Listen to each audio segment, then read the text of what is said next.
Hello，大家好好几天没跟大家聊了。那两天看了一个谷歌的前董事长就是史密特的一个泰德的演讲。史密特呢现在已经不在谷歌担任职位了投资了很多领域，也在梅奥诊所算董事可能。但是他关于 AI 还是有很多的洞见讲的是非常好在泰德的演讲呢确实很难得。我今天呢做一个 reaction， 不知道能不能通过我们一块来主要是学习。因为为什么要做这个东西呢？因为我看了不少人做的这个视频包括泰德演讲的他的这个中文字幕很差劲这个字幕是很关键的，因为我们非英语母语的人理解上像这些大佬的这个发言还是不是那么精确，你理解起来就更难。那么我呢先用 AI 做了一个准确的翻译，然后我又手工的校了一下基本上的可读性还是强了很多。和大家一块看一下我们学一下大佬的讲话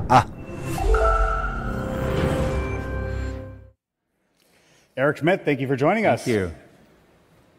Let's go back. You said the arrival of non-human intelligence is a very big deal. And this photo, taken in 2016, feels like one of those quiet moments where the earth shifted beneath us, but not everyone noticed. What did you see back then that the rest of us might have missed? In 2016, we didn't understand what was now going to happen, but we understood that these algorithms were new and powerful. What happened in this particular set of games was in roughly the second game, there was a new move invented by AI in a game that had been around for 2,500 years that no one had ever seen. Technically, the way this occurred was that the system of AlphaGo was essentially organized to always maintain a greater than 50% chance of winning. And so it calculated correctly this move, which was this great mystery among all of the Go players, who are obviously insanely brilliant, mathematical and intuitive players. The question that Henry, Craig Mundy, and I started to discuss, right, is what does this mean? How is it that our computers could come up with something that humans had never thought about? I mean, this is a game played by billions of people. And that began the process that led to 2 books, and I think, frankly, is the point at which the revolution really started. If you fast forward to today, it seems that all anyone can talk about is AI, especially here at TED, but you've taken a contrarian stance. You actually think AI is underhyped. Why is that? And I'll tell you why. Most of you think of AI as, I'll just use the general term as ChatGPT. For most of you, ChatGPT was the moment where you said, oh my God, this thing writes, and it makes mistakes, but it's so brilliantly verbal, right? That was certainly my reaction. Most people that I knew did that. It was visceral, yeah. This was 2 years ago. Since then, the gains in what is called reinforcement learning, which is what AlphaGo helped invent and so forth, allow us to do planning. And a good example is look at OpenAI O3 or DeepSeek R1, and you can see how it goes forward and back, forward and back, forward and back. It's extraordinary. In my case, I bought a rocket company because it was interesting, and I know as one does. As one does. And it's an area that I'm not an expert in, and I want to be an expert, so I'm using deep research. And these systems are spending 15 minutes writing these deep papers. It's true for most of them. Do you have any idea how much computation 15 minutes of these supercomputers is? It's extraordinary. So you're seeing the arrival, the shift from language to language. Then you had language to sequence, which is how biology is done. Now you're doing essentially planning and strategy. The eventual state of this is the computers running all business processes, right? So you have an agent to do this, an agent to do this, an agent to do this, an agent to do this, and you concatenate them together, and they speak language among each other. They typically speak English language. I mean, speaking of just the sheer compute requirements of these systems, let's talk about scale briefly. I kind of think of these AI systems as hungry hippos. They seemingly soak up all the data and compute that we throw at them. They've already digested all the tokens on the public internet, and it seems we can't build data centers fast enough. What do you think the real limits are, and how do we get ahead of them before they start throttling AI progress? So there's a real limit in energy. I'll give you an example. There's one calculation, and I testified on this week in Congress, that we need another 90 gigawatts of power in America. My answer, by the way, is think Canada, right?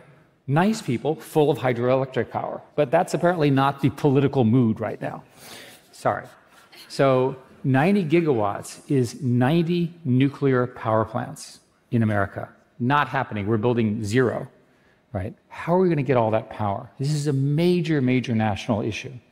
You can use the Arab world, which is busy building 5 to 10 gigawatts of data centers. India is considering a 10 gigawatt data center. To understand how big gigawatts are is think cities per data center. That's how much power these things need. And the people look at it and they say, well, there's lots of algorithmic improvements and you will need less power.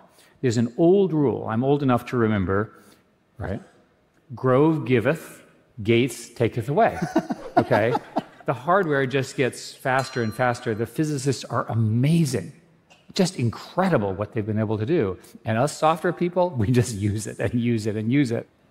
And when you look at planning, at least in today's algorithms, it's back and forth and try this and that, and just watch it yourself.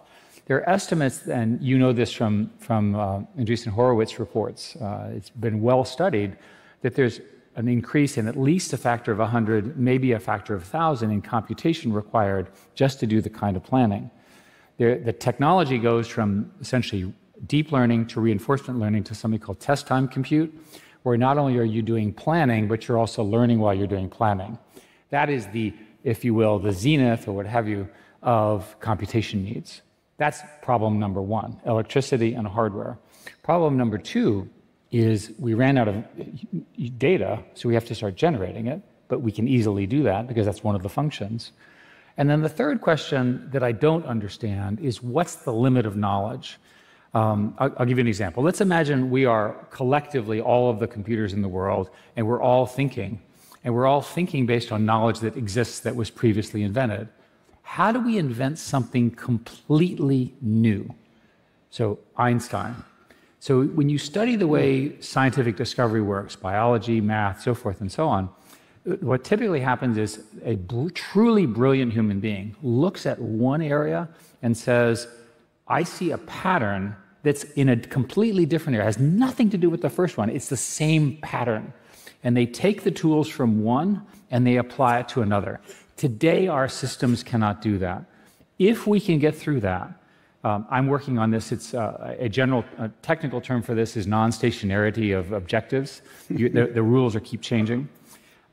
We will see if we can solve that problem. If we can solve that, we're going to need even more data centers, and we'll also be able to invent completely new schools of scientific and intellectual thought, which will be incredible. So as we push towards a zenith, autonomy has been a big topic of discussion. Yoshua Bengio gave a compelling talk earlier this week advocating that AI labs should halt the development of agentic AI systems that are capable of taking autonomous action. Yet that is precisely what the next frontier is for all these AI labs and seemingly for yourself too. What is the right decision here? So Yoshua is a brilliant inventor of much of what we're talking about and a good personal friend, and we've talked about this. And his concerns are very legitimate. The question is not are his concerns right, but what are the solutions? So let's think about agents. So for purposes of argument, everyone in the audience is an agent. You have an input that's English or whatever language, and you have an output that's English, and you have memory, which is true of all humans. Now, we're all busy working, and all of a sudden, one of you decides it's much more efficient not to use human language, but we'll invent our own computer language. Uh-oh. Now, you and I are sitting here watching all of this, and we're saying, like, what do we do now? The correct answer is unplug you, right? Because we're not going to know, we're just not going to know what you're up to.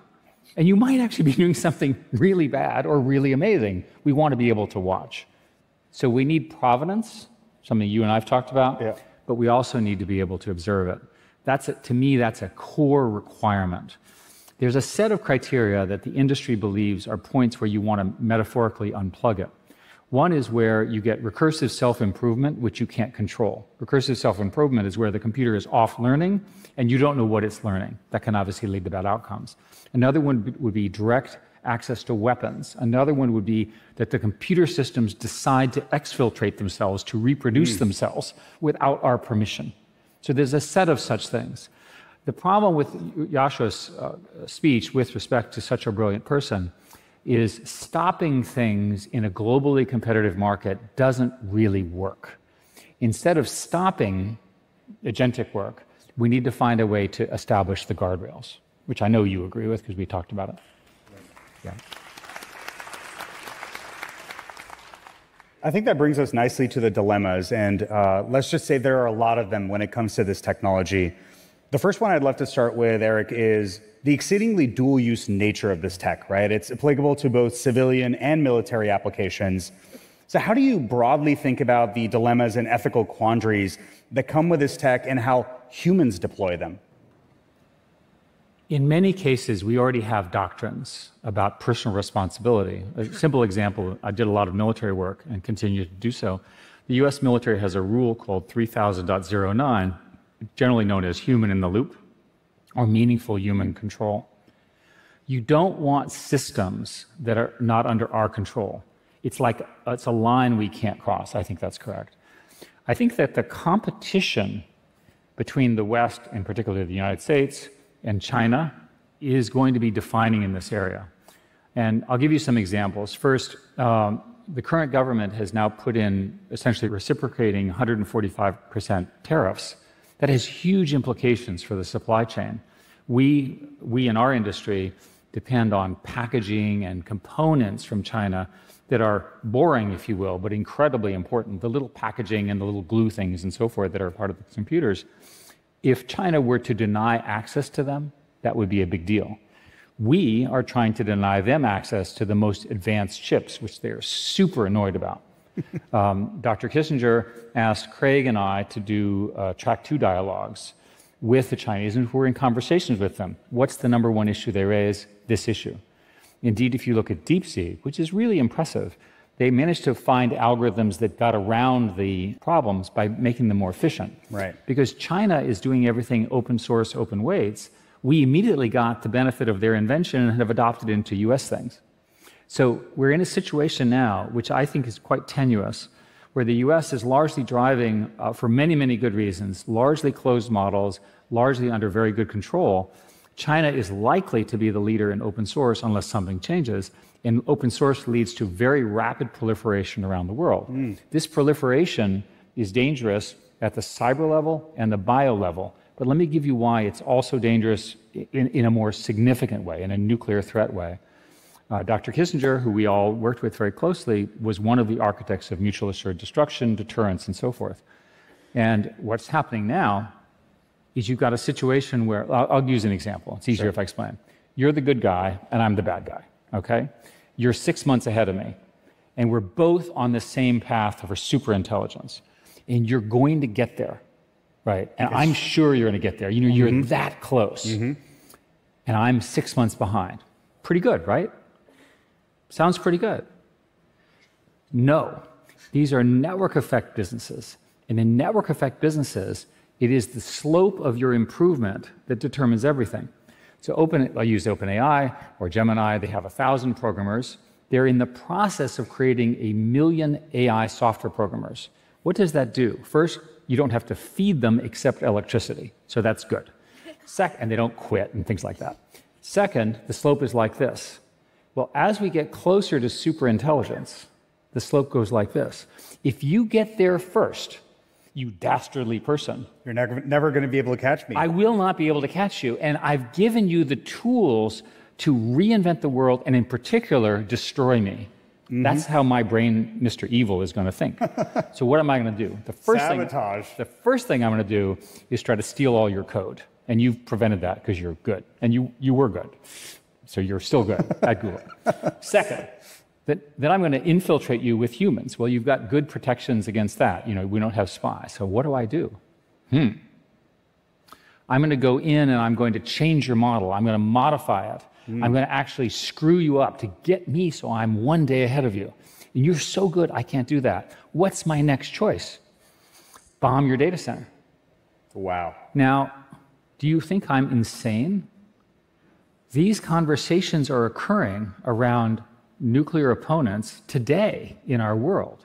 There are legitimate people saying the only solution to this problem is preemption.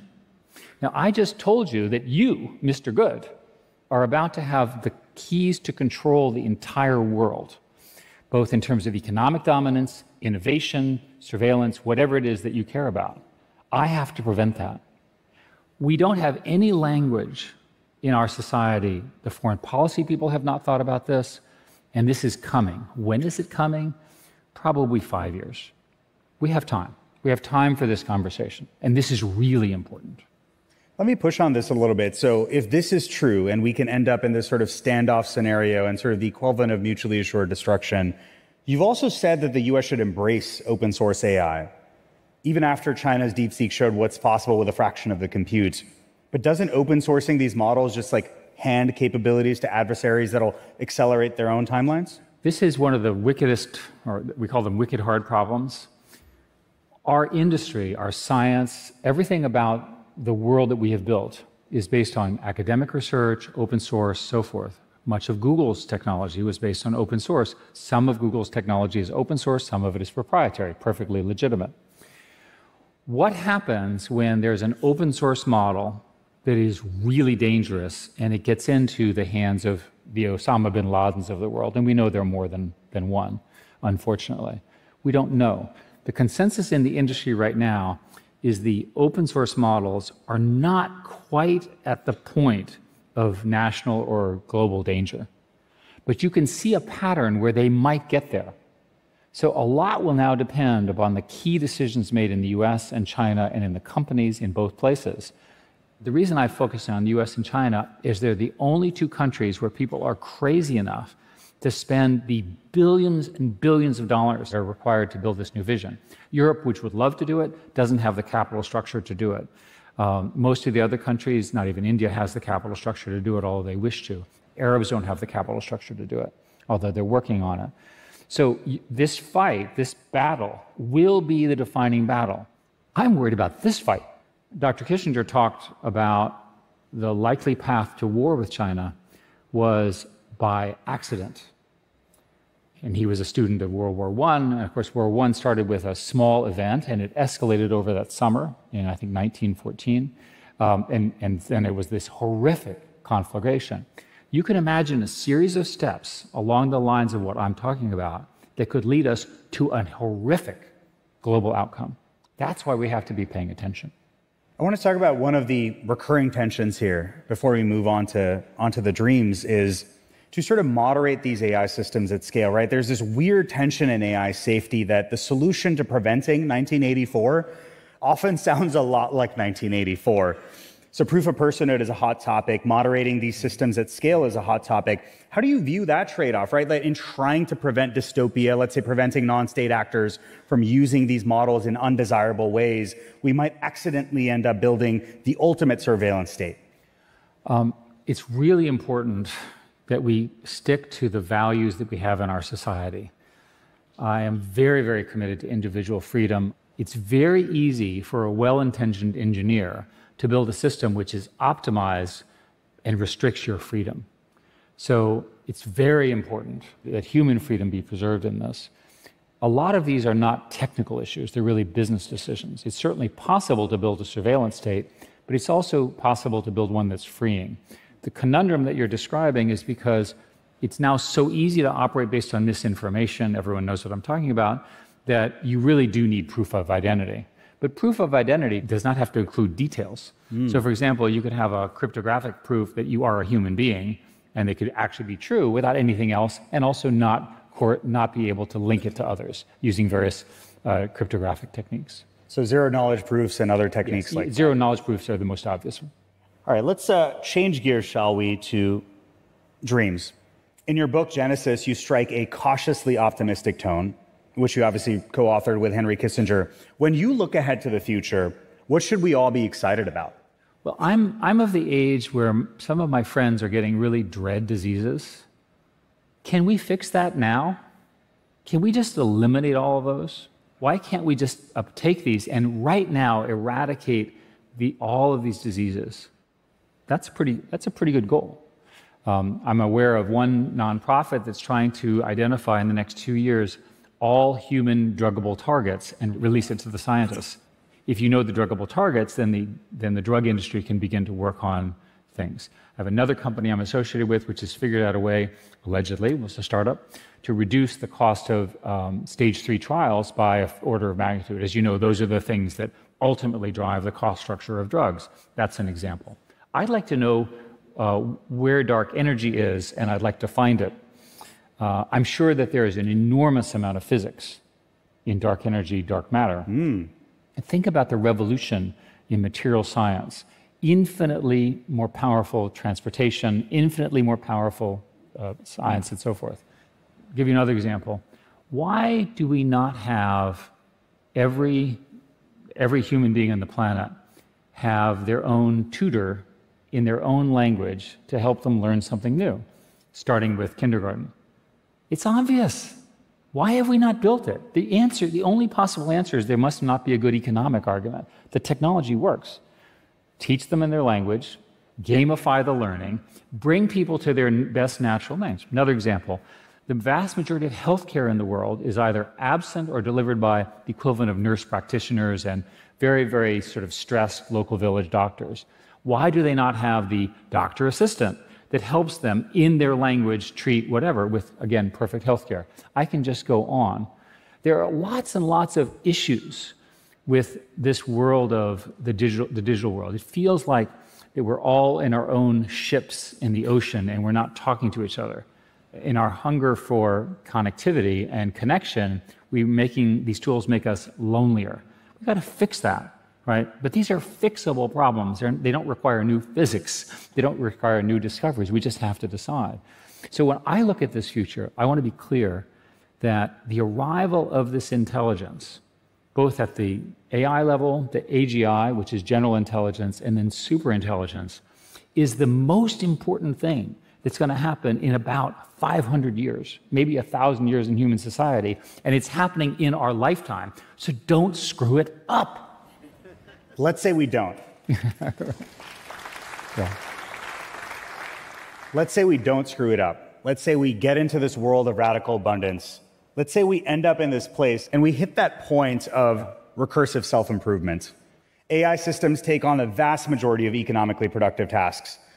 In your mind, what are humans going to do in this future? Like, are we all sipping pina coladas on the beach, like engaging in hobbies? You tech liberal, you. You must be in favor of UBI. No. Look, humans are unchanged in the midst of this incredible discovery. Do you really think that we're going to get rid of lawyers? No, they're just going to have more sophisticated lawsuits, right? Do you really think we're going to get rid of politicians? No, they'll just have more platforms to mislead you. Sorry. Oh my God. I can just go on and on and on.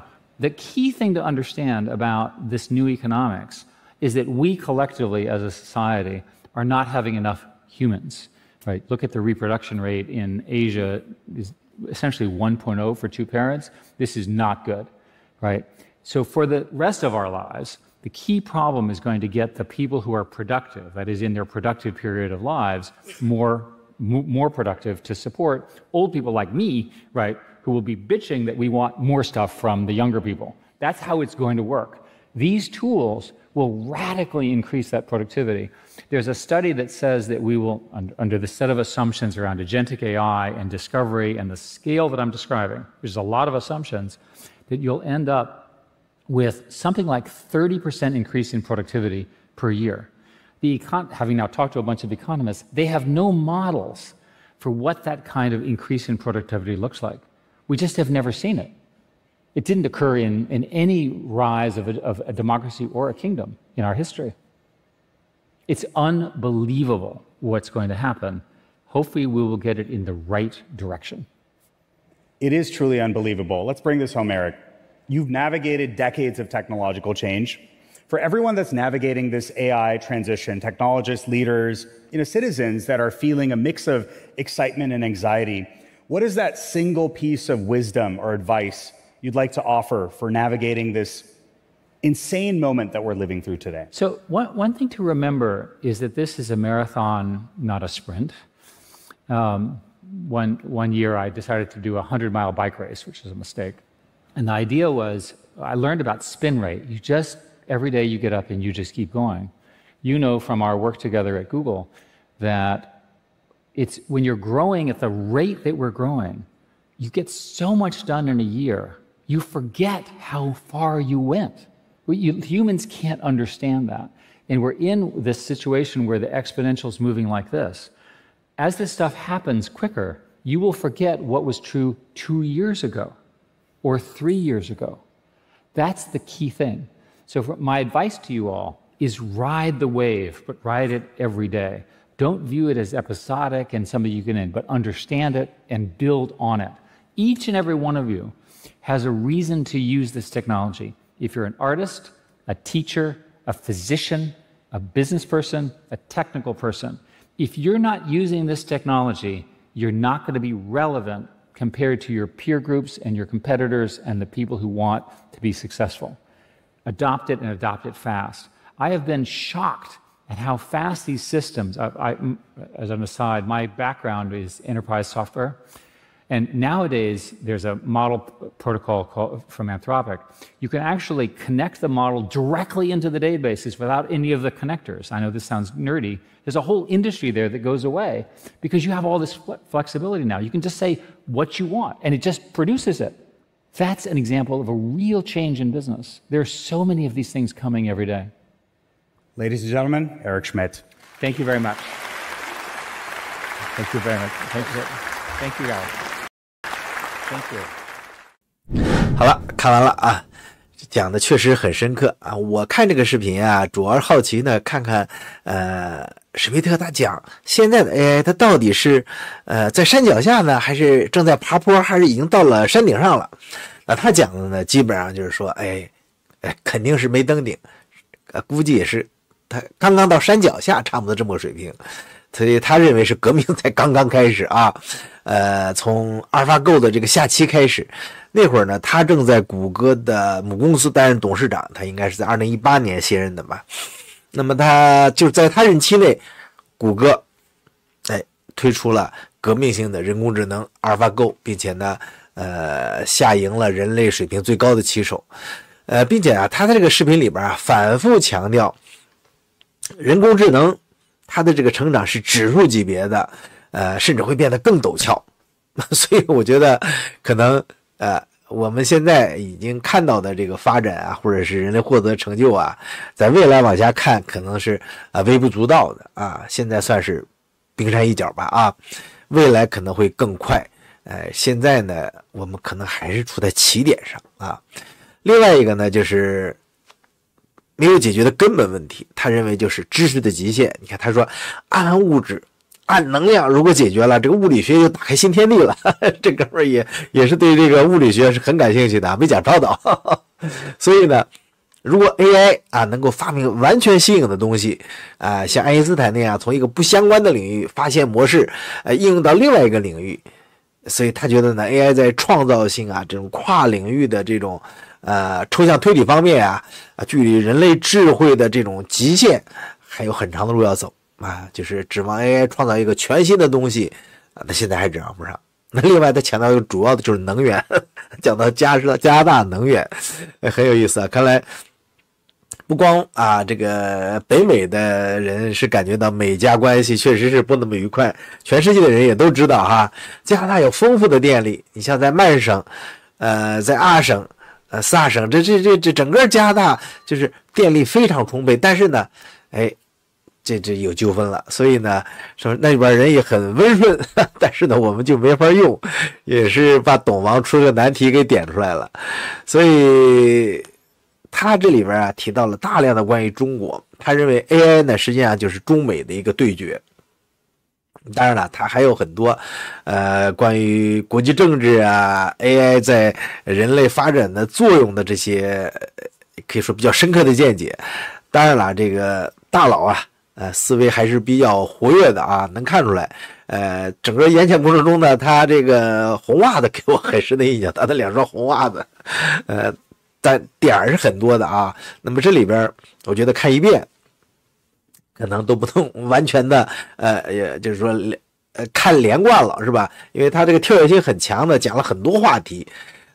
我觉得这个字幕啊，我还是可以的啊。有些的时候呢是用第三人称转述的方式，但是和它的英文的这个字幕啊还是能对应上的。就是驾驭人工智能，驾驭这股浪潮，到最后啊就变成一个每天的事儿。所以他觉得呢，就是包括我们现在每天的事件都是要靠它。你像这个字幕也是 AI 先翻译，然后我再改检查错字儿，然后再对应到这个视频上。